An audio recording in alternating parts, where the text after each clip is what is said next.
नमस्कार, जनसत्य न्यूज में स्वागत है आपका। मैं हूं आपके साथ सुनैना सिंह। देश में कोरोना संकट की वजह से अर्थव्यवस्था पर भी बड़ा असर पड़ा है। इस बीच गुरुवार को भारत सरकार ने बड़ा फैसला किया है। फैसले के मुताबिक केंद्रीय कर्मचारियों को मिलने वाले डीए यानी महंगाई भत्ते की बढ़ी हुई इंस्टॉलमेंट पर रोक लगा दी गई है। महंगाई भत्ते की बढ़ोतरी पर लगी ये रोक 1 जुलाई 2021 तक जारी रहेगी। वित्त मंत्रालय की ओर से जारी किए गए आदेश के मुताबिक 1 जनवरी 2020 से जो केंद्रीय कर्मचारियों और पेंशन धारकों को डीए की इंस्टॉलमेंट मिलने वाली थी, उस पर रोक लगा दी गई है। इस इंस्टॉलमेंट पर रोक लगाने से सरकार को करीब 37,000 करोड़ रुपए की बचत होगी। ये आदेश केंद्रीय कर्मचारी और केंद्र सरकार के जरिए पेंशन पाने वाले कर्मचारियों पर लागू होगा।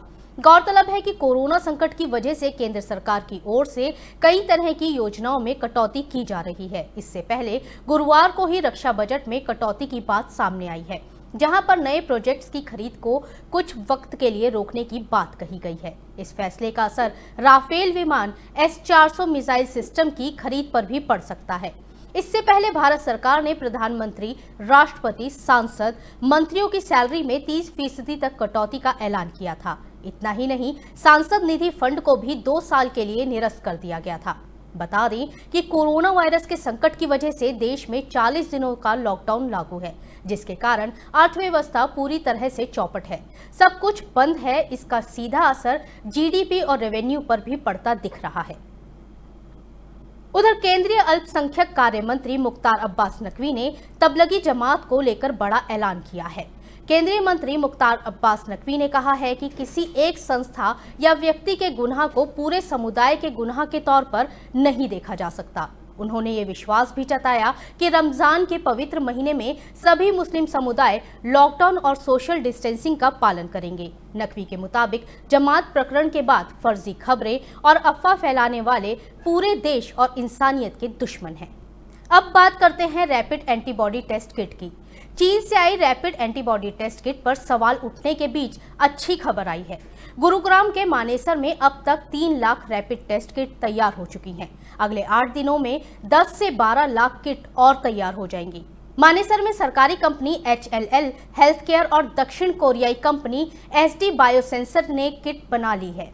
SD बायोसेंसर 2 लाख किट बना चुकी है। इतना ही नहीं, बायोसेंसर की जांच किट चीनी किट के मुकाबले 400 रुपए सस्ती है। ये करीब 380 रुपए की है। कंपनी 1 महीने में 1 करोड़ किट तैयार करने का लक्ष्य रख रही है। वहीं स्वास्थ्य मंत्रालय ने हाल में बताया कि देश में मई से 20 लाख टेस्टिंग किट हर महीने बना सके। इनमें से 10 लाख रैपिड एंटीबॉडी जबकि 10 लाख RT-PCR किट होंगी। अभी हर महीने 6,000 वेंटिलेटर बनाने की क्षमता है। आपको बता दें कि कुछ दिन पहले चीन से आई रैपिड टेस्टिंग किट पर सवाल उठा था कि वो पूरी तरह से ठीक से जांच नहीं कर रही है। ऐसे में कई राज्यों ने टेस्ट किट पर सवाल उठाए थे, जिसके बाद ICMR ने चीन से आई रैपिड टेस्टिंग किट से कोरोना टेस्ट पर रोक लगा दी है। अब खबर आतंकिस्तान की नापाक हरकत की। कोरोना वायरस के संक्रमण से लगभग तबाही की ओर आगे बढ़ रहा पाकिस्तान अब अपने संक्रमित लोगों को कश्मीर में दाखिल करवाने की कोशिश में लगा है। भारतीय खुफिया एजेंसियों को इनपुट मिला है कि POK में आतंकवादियों के अलावा बड़ी संख्या में कोरोना वायरस के संक्रमित भी कश्मीर में घुसने की फिराक में लगे हुए हैं।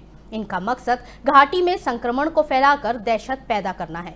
पाकिस्तान ने अपनी इसी चाल के तहत सीमा पर घुसपैठ की कोशिशें भी तेज कर दी हैं। हाल के दिनों में नियंत्रण रेखा पर सीज फायर उल्लंघन की घटनाओं में भी तेजी देखी जा रही है। पाकिस्तानी सेना गोलाबारी की आड़ में आतंकियों के अलावा कोरोना संक्रमितों को भारत में दाखिल कराने की कोशिश कर रही है। हालांकि हर बार भारतीय सेना की प्रभावी कार्रवाई के कारण उसे मुंह की खानी पड़ रही है। उधर कोरोना वायरस के संक्रमण को पाकिस्तान में रोकने से विफल रहने पर इमरान खान को खासा विरोध का सामना करना पड़ रहा है। विपक्षी पार्टियों समेत आम जनता तक इमरान की नाकामियों पर गुस्से का इजहार कर रही है। हाल ही में इस्लामाबाद, लाहौर, क्रेटा समेत कई शहरों में डॉक्टरों ने मेडिकल किट की मांग को लेकर प्रदर्शन किया था। वहीं वजह यह भी है कि पाकिस्तान के PM इमरान खान कोरोना को लेकर अपनी विफलता को छिपाने के लिए कश्मीर में कोरोना संक्रमितों को भेज रहे हैं, ताकि आतंकिस्तान की जनता का ध्यान कश्मीर मुद्दे पर आ जाए। वहीं महामारी कोरोना वायरस के कारण देश में आए संकट से जूझ रहे अमेरिकी राष्ट्रपति डोनाल्ड ट्रंप ने कहा कि देश पर हमला हुआ था। अमेरिका में महामारी कोरोना वायरस से 47,000 से ज्यादा लोगों की जान जा चुकी है और 8,52,000 से अधिक लोग संक्रमित हुए हैं। ट्रंप ने बुधवार को व्हाइट हाउस में डेली ब्रीफिंग के दौरान कहा कि हम पर हमला हुआ। ये हमला था, ये कोई फ्लू नहीं था। कभी किसी ने ऐसा कुछ नहीं देखा। 1917 में ऐसा आखिरी बार हुआ था। दरअसल ट्रंप कई हजार अरब डॉलर के प्रोत्साहन पैकेजों के परिणाम स्वरूप बढ़ते अमेरिकी राष्ट्रीय ऋण के बारे में किए गए एक सवाल का जवाब दे रहे थे। उन्होंने कहा कि उनका प्रशासन वैश्विक महामारी से प्रत्यक्ष रूप से प्रभावी हुए लोगों और उद्योगों की मदद के लिए सामने आया है। उन्होंने कहा कि हमारे पास कोई विकल्प नहीं है। मुझे हमेशा हर चीज की चिंता रहती है, इसलिए हमें इस समस्या से पार पाना ही होगा। फिलहाल इस बुलेटिन में इतना ही। हमारे और ज्यादा से ज्यादा वीडियोस देखने के लिए हमारे चैनल को सब्सक्राइब करें, हमारे वीडियोस को लाइक करें और शेयर करें। नमस्कार।